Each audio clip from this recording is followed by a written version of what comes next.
সুপ্রিয় দর্শক, আসসালামু আলাইকুম। রাজ আহমেদ সবাইকে স্বাগত জানাচ্ছি। তো এই চ্যানেলটি মূলত গাইনোকমিশা পেশেন্টের জন্য। আমি নিজেও একজন পেশেন্ট ছিলাম, অনেক আগে আমি অপারেশন করেছি 2017 সালে। তো 2017 সালের ভিডিওতে কিন্তু আমার হিস্টোরি বলা আছে, কেউ যদি দেখতে চান একটু দেখে নিতে পারেন। তো আজকে অনেক বড় একটা অপারেশন সম্পর্কে বলবো এবং ওনার খরচ কত হচ্ছে সেটা আমি জানাবো। স্ক্রিনে দেখতে পাচ্ছেন ওনার কিন্তু গ্রেড 4 অর্থাৎ মেয়েদের মতো কন্ডিশন। সো এটা আমি ঢেকে দিয়েছি। এটা প্রদর্শন করলে ইউটিউব এবং ফেসবুক নামাই নেয়, কমিউনিটি গাইডলাইন্স দেয়, স্ট্রাইক দেয়। সো ওনার ফুল ছবি কেউ যদি দেখতে চান আমাকে হোয়াটসঅ্যাপ করবেন, স্ক্রিনে যে নাম্বারটি আছে, তাহলে ওনার ফুল ছবি ভিডিও আপনাদের প্রোভাইড করব। তো ভিডিওটি শুরু করার আগে একটু আমি বলে দিই, আমরা যারা গাইনোকমিশা পেশেন্ট, যেমন এই ভাই দেখেন কতটা ডিপ্রেশনের মধ্যে থাকে। পুরুষ মানুষ হয়েও কিন্তু ভালো একটা গেঞ্জি, ভালো একটা জামা কিন্তু পরতে পারে না, সবসময় ডিপ্রেশনের মধ্যে থাকে, সবসময় হেয় প্রতিপন্ন হয়।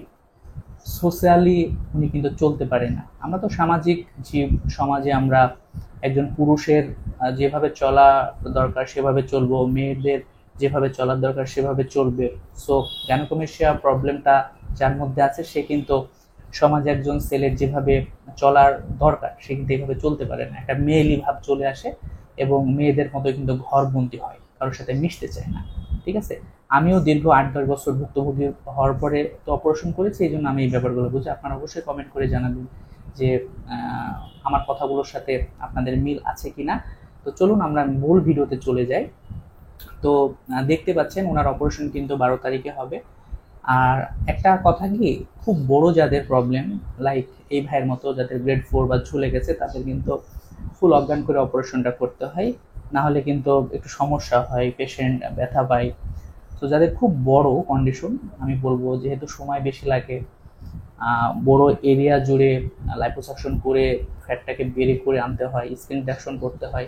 তো সব মিলিয়ে জেনারেল অ্যানেস্থেসিয়া দিয়ে করলে ভালো। কোনো ব্যাপারে না বুঝলে আমাকে জানাবেন। এই ভাইও কিন্তু জেনারেল অ্যানেস্থেসিয়া দিয়ে অপারেশন করছেন।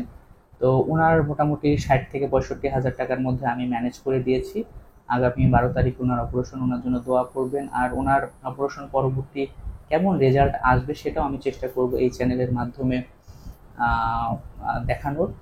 আর ওনার যেহেতু গ্রেড 4 একটু রিকভারিতে সময় লাগবে, আমি সবসময় বলি যে আপনারা গ্রেড 2 থাকতে অপারেশন করবেন। যখন ঝুলে পড়ে তখন কিন্তু রেজাল্টটা অতটা ভালো আসে না, যেহেতু স্কিনটা ঝুলে গেছে। সো আপনার গ্রেড 4 আপনার অবস্থান থেকে আপনি রেজাল্ট পাবেন। আপনি যদি মনে করেন যে না আমার গ্রেড 4 আমি গ্রেড 1 এর মতন রেজাল্ট চাই, সেটা কিন্তু ভাই সম্ভব হবে না। সো আপনার অবস্থান থেকে আপনাকে মেনে নিতে হবে যে না ঠিক আছে। তবে সব থেকে ভালো হয় যে ঝুলে পড়ার আগে সার্জারিটা করে নিতে, তাহলে কিন্তু শেপটা খুব ভালো আসে। সো সবাই এই পেশেন্টের জন্য দোয়া করবেন। আর এই পেশেন্ট সম্পর্কে যদি আরও আপনাদের ইনফরমেশন লাগে, স্ক্রিনে যে হোয়াটসঅ্যাপ নাম্বারটি আছে সেই নাম্বারে যোগাযোগ করলেও কিন্তু আমি ক্লিয়ার করে দেবো। এবং ওনাকে আমি অপারেশনের আগে থেকে অপারেশনের পরে যতদিন লাগে 6-7 মাস আমি কিন্তু ফলো আপ করবো। তো সবাই ভালো থাকবেন। আল্লাহ হাফেজ।